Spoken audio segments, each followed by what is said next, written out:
To address the issues facing Tennesseans today, from 10 News, this is Inside Tennessee. Good morning and welcome to Inside Tennessee. I'm your moderator, John Becker. Our focus this morning shifts to what is the center of the political universe, the state of Georgia. Why? Because there is a double runoff election in January, and at stake is control of the U.S. Senate. Before we get to our discussion with our panelists, first, a refresher on the candidates running. Senator David Perdue profited from the pandemic.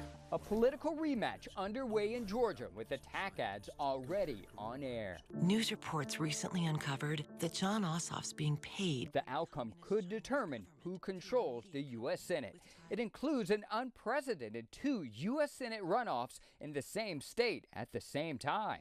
The first race led by incumbent Republican Senator Kelly Loeffler, a businesswoman appointed by Governor Brian Kemp in December 2019 following Senator Johnny Isakson's retirement. My team, they get out of bed every day energized to serve all Georgians, not just Republicans. Well, hello, everybody. And Democrat Raphael Warnock, senior pastor of Ebenezer Baptist Church, where Martin Luther King Jr. preached. We must fight together. We must struggle together. We must pray together. It's night right now, but morning will surely come. The other race, incumbent Republican Senator David Perdue, a former CEO of a Fortune 500 company. You know how I will vote. You know what I've accomplished. And Democrat Jon Ossoff, a former investigative reporter. We're on the right side of history. Y'all ready to work? So far, none of them have received the more than 50% of the votes, as the state requires to declare a winner. Long considered Republican secured seats, but Democrats believe they have a chance after a changing tide of politics in Georgia. Some crediting former Democratic gubernatorial candidate Stacey Abrams for energizing the party's base. The demographic changes aren't instantaneous, and there's a lag time between the change in demography and the change in power. But I would tell anyone who doubts that it's coming that they are not looking at the numbers. Democrats need Warnock and Ossoff to win for the Biden administration to push its legislative priorities without obstruction. There are some important dates that you need to know about if you plan to vote during the runoff. The first, absentee ballots will be mailed out no earlier than November 18th. The deadline to register to vote for the runoff is December 7th. Early voting for the runoff will begin on December 14th, and the official runoff election is scheduled January 5th. Again, that was Andy Parati from our sister station in WXIA in Atlanta, setting the scene and the table for our discussion this morning.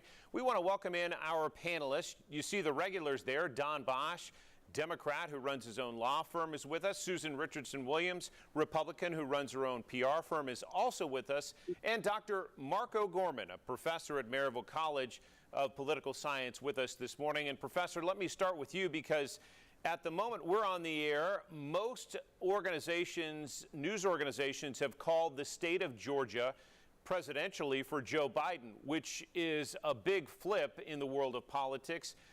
Let's take the big picture for a moment and talk about how Georgia has changed and what impact that may have on this double runoff in the Senate. Certainly.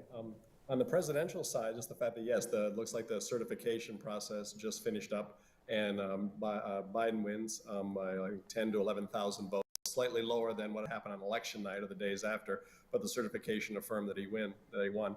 As a result of that, we're talking about a Democrat winning the state of Georgia for the first time since I think we have to go back to either Bill Clinton and Jimmy Carter. These are very rare events.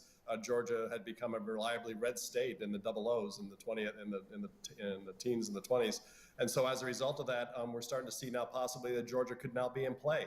There's actually talk about it being a swing state. So that becomes part of the presidential discussion. But then also because of these two Georgia Senate races, you're now recognizing that if you have a state that's now more purple, in other words, can swing between Republican and Democrat more frequently as a result of this outcome, there's a real chance that both of these seats will be very much in play. It could be a lot of fun, so to speak. And Don, speaking in the big picture still, Georgia has not sent a Democrat to the U.S. Senate since 1996. How key are both these races to changing that? Well, they're critical. And frankly, it's probably the first time in my lifetime, probably Susan's as well, that where we've seen one day with one race that can change the balance of party politics and power in Washington, D.C. We're going to see two separate candidates from each party run in the same state. They're running basically as a team, both on the Republican and Democrat side, and it's going to be incredibly close, whoever the winner is. And so this is, by happenstance, really one of the most important legislative races that we will likely see in our lifetimes.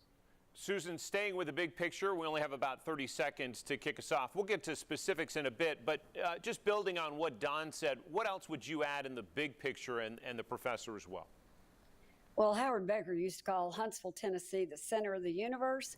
Well, Georgia is the center of the universe on January 5th. And I mean, to the Republican Party, it is a must-win. There are no doubts about it. We have to keep control of the Senate in order to stop some of Biden-Harris legislation. So, yeah, stay tuned. There's going to be a lot of interest and a lot of money spent in Georgia.